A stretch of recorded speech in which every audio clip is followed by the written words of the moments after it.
The scraping woke me again. It wasn't in the kitchen this time. It wasn't in the hall. It was right next to my bed. I opened my eyes. It was sitting on my pillow.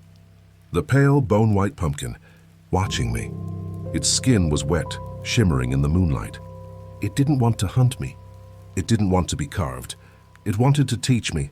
It all started just 1 week ago. October is a strange month. It's a month of decay that we've all decided to dress up in flannel and celebrate. We drink spiced lattes and pretend the world isn't dying all around us, just for a few weeks. I always hated the forced festivity of it. The plastic skeletons, the aggressive cheerfulness of candy corn. I'm a quiet man. I live alone in a small rental house on the edge of town, right where the manicured suburbs start to lose their nerve and bleed into the older, darker woods. I don't do Halloween, but this year the neighborhood association had become insistent. A polite, passive-aggressive email about community spirit and maintaining curb appeal. All it really meant was that Mrs. Gable, 2 doors down, with her perfect lawn and inflatable black cat, thought my empty dark porch was bringing down property values. So, on a cold Saturday, I went to get a pumpkin. I drove past the commercial pumpkin patches, the ones with hay rides and bouncy castles and screaming children. That wasn't for me. I remembered seeing a patch on the old forgotten county road, a place that had been left to go wild. The road turned from pavement to gravel, the static on my radio growing louder as the signal died. The air here felt different, heavier. The wind didn't whistle. It seemed to groan through the skeletal trees. It wasn't a patch so much as a graveyard of vines, choked with weeds, sprawling from the foundation of a long-collapsed farmhouse. The smell was of mildew and damp earth, a sour note beneath the sweetness of autumn. Most of the pumpkins were rotten, collapsing in on themselves. Their orange flesh turned to gray slime, but in the center of the tangle there was one. It was perfect, and perfectly wrong. It wasn't orange. It was a pale, sickly, almost grayish-white like old bone. It was perfectly smooth, without a single blemish, and impossibly large. It seemed to drink the light, reflecting nothing. When I knelt to touch it, I felt 2 things. First, it was heavy, far heavier than it should have been, as if it were filled with wet cement. Second, it was warm. Not sun-warm. It was a low biological heat, like a fever. A shiver ran down my spine. But I was there for a pumpkin, and this was a statement. This pale, tumorous thing would tell Mrs. Gable to leave me alone. It took all my strength to wrestle it into the trunk of my car. It settled with a dull, heavy thud. That night I laid out newspapers on my kitchen floor. I had my carving kit, the cheap kind from the grocery store. I put the pumpkin on the floor and the house felt quieter. The hum of the refrigerator seemed to fade. I drew the face first, a classic happy jack-o'-lantern. 2 triangle eyes, a triangle nose, and a wide, toothy grin. I plunged the small serrated knife into the rind. It was like trying to cut hardwood. The knife buckled, the metal bending. I pushed harder, and the blade snapped, the handle remaining in my fist. I cursed. This thing wasn't soft pulp. It was dense, fibrous, and tough. I went and got my good carving knife from the kitchen block. With the sturdy blade, I finally managed to cut through. The smell that came out wasn't the sweet, earthy scent of a normal pumpkin. It was metallic, a sharp coppery tang like old pennies, or a fresh nosebleed. The inside wasn't orange pulp. It was a pale, grayish-pink, fibrous and fleshy. It took me an hour, my hands cramping, my knuckles raw. But finally I carved out the last piece of the grin. I put a large candle inside and placed it on my porch. It looked unsettling. The pale, bone-white skin glowed a sickly, jaundiced yellow, but it was done. I went to bed. The next morning I went to get my newspaper. I glanced at the pumpkin, and I froze. The face was wrong. It wasn't the happy, simple grin I had carved. The mouth was still there, but the edges were tighter, the corners turned down. The happy grin was gone. Replaced by a thin, judgmental smirk, I blamed the angle of the morning sun. I blamed a lack of coffee. I crouched down to look closer. The cuts were clean. It wasn't that someone had recarved it. It was as if the pumpkin itself had healed into a new shape. My first thought was, kids, a stupid, elaborate prank. I was annoyed. I picked up the pumpkin, brought it back inside, and laid it on the newspapers. The copper smell was stronger now, filling my kitchen. I took my good knife and with real anger I recarved it. I plunged the knife in, deepening the cuts, making the grin wide and stupidly, aggressively happy again. I put it back on the porch, this time facing the house so no one could mess with it from the street. That evening, I watched a movie. I kept checking the blinds. No one came near my yard. The next morning, I opened the front door. The pumpkin was facing me, and it was smirking. Wider this time, not a smirk of judgment. This one was arrogant. This wasn't a prank. My blood ran cold. I grabbed the pumpkin, my hands shaking, and I marched to the woods behind my house. I threw it as hard as I could into the deep tangle of thorns and ivy. It disappeared with a muffled crash. I went back inside and locked my door. 2 days passed. No pumpkins. I started to feel foolish. It was just my mind playing tricks. Just a weird, dense pumpkin. On the 3rd day, I woke up to a sound. A soft scraping, scrape, it scrape, it scrape. It was coming from the kitchen. I got out of bed, my heart hammering. My house is small. The kitchen is only 10 steps down the hall. I grabbed the heavy flashlight by my bed. I walked down the hall, each floorboard creaking. The scraping stopped. I turned the corner into the kitchen. Nothing. I checked the windows, locked, the back door locked. I was about to go back to bed, my mind screaming at me that I was going crazy, when I saw it. Sitting in the middle of the kitchen floor, on the newspapers I had never bothered to throw away. The pale, bone-white pumpkin. It wasn't dirty from the woods. It wasn't wet or covered in leaves. It was perfectly clean, pristine. The arrogant smirk was gone. Now it was just a thin, neutral line. As if it was watching, waiting, I screamed. A short, choked sound. I grabbed it, ran to my car in my pajamas, and drove. I drove 10 miles out of town to the bridge over the quarry. I kept looking in the rearview mirror, half expecting to see it sitting in the back seat, but the seat was empty. I got out, held the pale, heavy thing over my head, and I threw it. I watched it fall end over end into the black water. It vanished with a heavy, sucking plop. That night I didn't sleep. I sat in my living room with the lights on, holding a baseball bat. Nothing. The next day I was exhausted, paranoid. I checked the porch, nothing. The kitchen, nothing. I finally allowed myself to breathe. It was over, that night. The scraping woke me again. Scrape, scrape, it scrape. It wasn't in the kitchen, it was in the hallway. Right outside my bedroom door, I didn't move. I barely breathed. The sound was slow, methodical. It was the sound of metal on wood. It was the sound of my kitchen knife, the good one, dragging slowly across my hardwood floor. The scraping continued for an hour, then stopped. I stayed awake, staring at my door, until the gray light of the sun came through the blinds.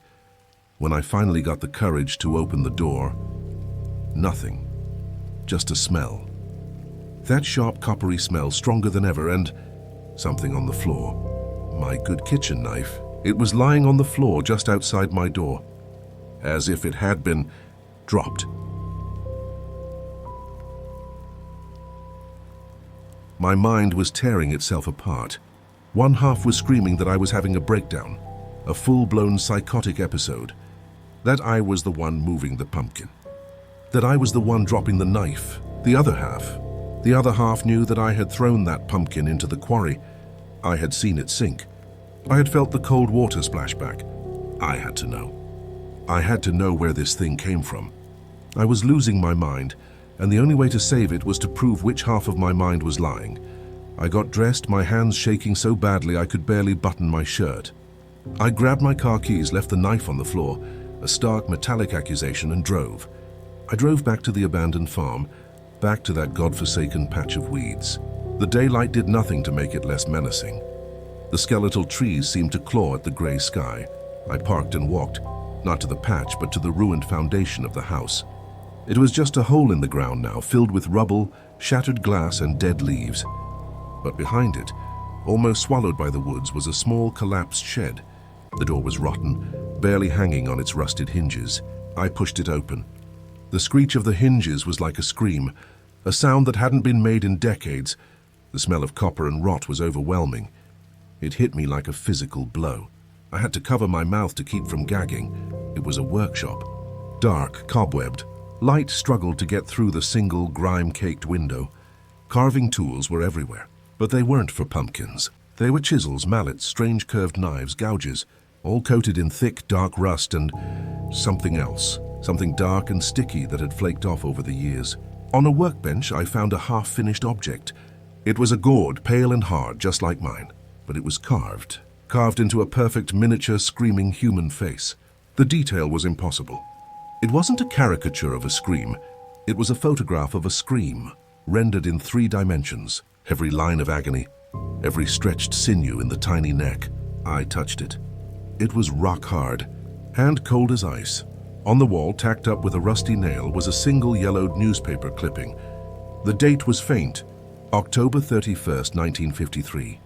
The headline read, "Local artisan vanishes, recluse Marlin Hemlock missing." I ripped the clipping from the wall and ran. I didn't stop running until I was back in my car, locking the doors. I drove back to town, my heart pounding a sick rhythm. There's a place, the Cup and Saucer, the kind of diner that's been there for 60 years, where the vinyl on the booths is cracked and the coffee is always burnt. It's where the old-timers talk. I walked in, the bell over the door jingling. The place went quiet. The few patrons looked up at me. I must have looked insane, wild-eyed, splattered with mud from the shed. I walked to the counter, where a man who looked older than the building itself was wiping down a glass. I slid the clipping onto the counter. He looked at it. His face went pale, a sickly gray. "Old man Hemlock," he whispered, his voice dry like rustling leaves. He looked around the diner, then leaned in. "We don't talk about him. Not really. What did he do?" I whispered back. "The paper said he was a sculptor." "A sculptor?" the man scoffed, but there was no humor in it. "He was a carver. He grew 'em in that patch. Said they were special. He said he wasn't carving them. He was liberating the faces already inside. People thought he was crazy, but he was harmless. That's what they said. Harmless, just a crazy old coot who talked to his gourds." "What happened to him?" I asked, my voice barely audible. The man leaned closer, his eyes dark, watery. "Halloween 53, his nearest neighbor. My wife's uncle, actually. Went to check on him. Hadn't seen him in days. Hemlock was gone, vanished, but the workshop, it was full of his sculptures, dozens of them. Pale gourds, carved into perfect, agonizing replicas of every person who had gone missing in this county for the last 20 years. A cold sweat broke out on my neck. I felt dizzy. What did they do?" "Nothing," the old man said, pulling back. "The sheriff at the time, he called it a sick joke, a morbid tribute. They bagged up the gourds, took them as evidence. But the truck carrying them, it crashed on the way to the station, right off the quarry bridge, vanished into the water." He pointed a shaky, arthritic finger at me. "That patch is cursed ground, son. They say Hemlock didn't just find those faces. They say he put them there. You didn't go up there, did you?" I didn't answer. I threw a $10 bill on the counter and walked out, the bell over the door sounding like an alarm. I drove home in a cold sweat. The quarry. The same quarry. I had thrown it right back where its family was. I had reunited it. I parked in my driveway and just sat in the car for a long time, the silence of the engine ticking as it cooled. I finally went inside. I threw the newspaper clipping on the counter. I felt it, the presence in the house, the heavy, warm, silent thing. It wasn't in the kitchen. It wasn't in the hall. My house felt wrong. The air was thick like that day at the patch. The silence was heavy, pressing in on me, making my ears pop. I walked slowly down the hall. I stopped at my bedroom door. The smell of copper was so strong it made my eyes water. It was coming from under the door. I put my hand on the doorknob. It was warm. I pushed the door open. It was sitting on my pillow. The pale, bone-white pumpkin, the face I had carved, the happy face, the smirk. It was gone. The rind was smooth again, as if it had healed itself completely. But its skin was wet, shimmering in the afternoon light. A thick, viscous, coppery-smelling fluid was oozing from its pores, as if it was sweating. My carving knife, the one from the hall, was on the nightstand. Next to it, laid out in a perfect, neat row like surgical instruments, were the rest of my kitchen knives. The bread knife, the paring knife, the butcher's cleaver. It wasn't a warning anymore. It wasn't a prank. It was an invitation. The pumpkin wasn't looking at me. It was tilted, looking at the corner of my room. At my full-length mirror, I stepped back, my throat closing. My mind was screaming, "Run, get out, burn the house down." But I was frozen. I looked at the pumpkin on the pillow. I looked at the liquid dripping onto my sheets. And then I looked at my reflection in the mirror, and I understood it didn't want to be carved. It didn't want to hunt me.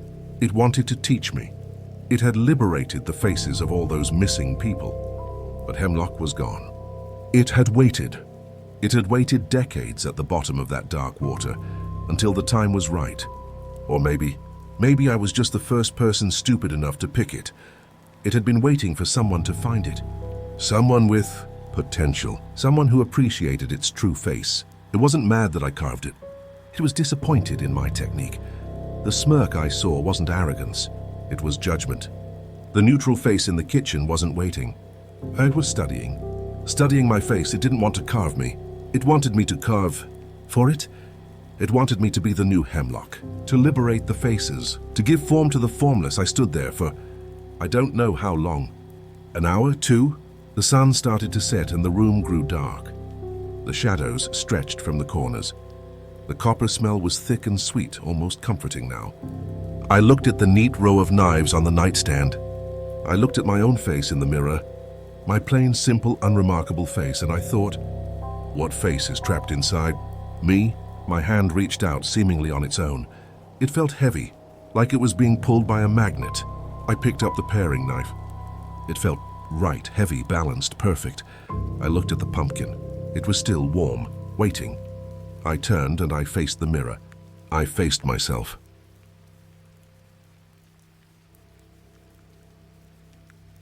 My hand was shaking. Not from fear, from anticipation. I raised the knife. I saw the man in the mirror, his plain, simple face twisted in a mask of terror. I saw the pumpkin on the pillow, its smooth, pale skin sweating that coppery, sweet-smelling oil. It was waiting. It was judging. It wanted me to carve.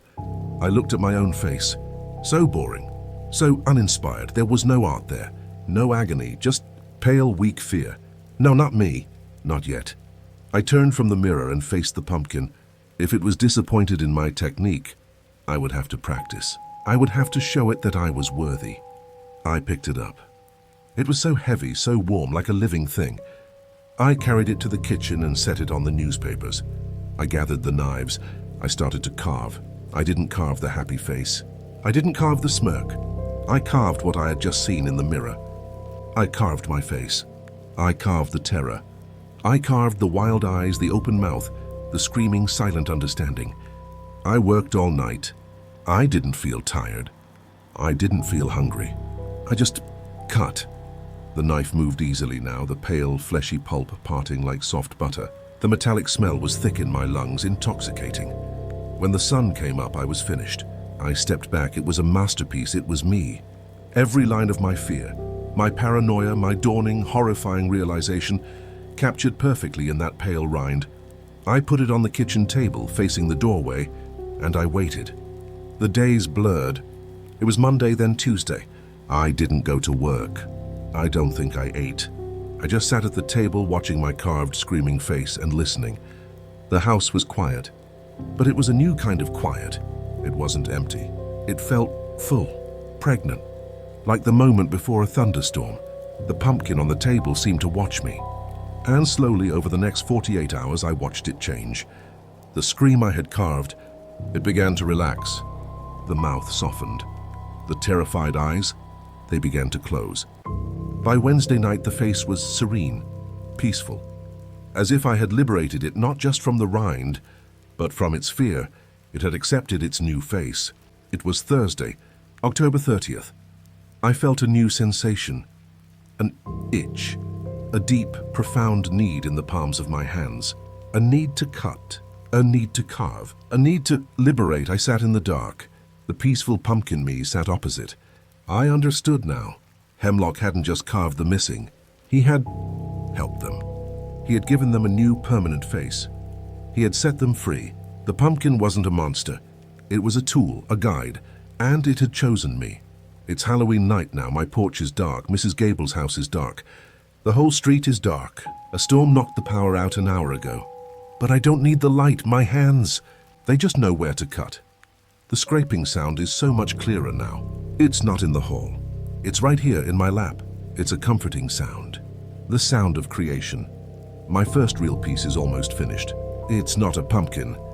It's a lot like that gourd I found in Hemlock's shed. A perfect miniature screaming face. I liberated it. The pale bone-white pumpkin sits on the chair opposite me. Its face is no longer smooth. It has a smile. A real one. A wide, toothy, joyous grin. It looks proud. It taught me so much. The most important lesson is that the best materials aren't grown in a patch. They're found. They wander right to your door.